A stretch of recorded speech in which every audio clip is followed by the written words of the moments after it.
কি খাও মা? কি খাও?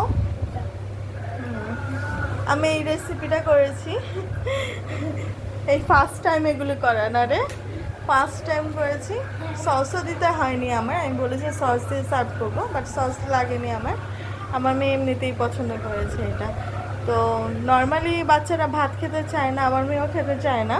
তো আমি আর কি সবসময় ভাবি যে কি করলে যদি একটু খায়, তো সেটার জন্য আমি চিন্তা করে এই রেসিপিটা করেছি।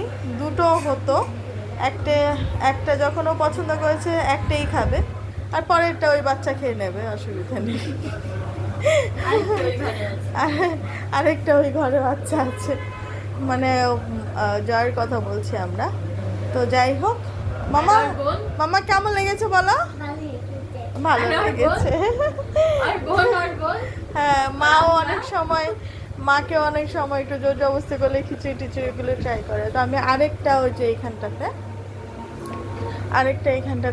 করতে দিয়েছি, বসিয়ে দিয়েছি, গ্যাসটা কম করে দিয়ে ঢাকা দিয়ে দিয়েছি, যাতে ওই প্রথমবারের মতো ওল্টাতে অসুবিধা না হয়।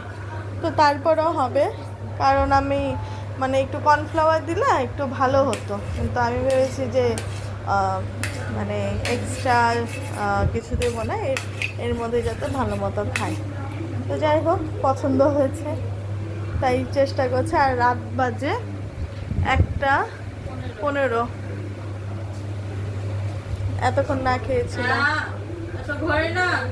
ভালো লাগলে অবশ্যই রেসিপিটা ট্রাই করুন বাড়িতে, আমাকে কমেন্ট করে জানাবেন কেমন লাগলো।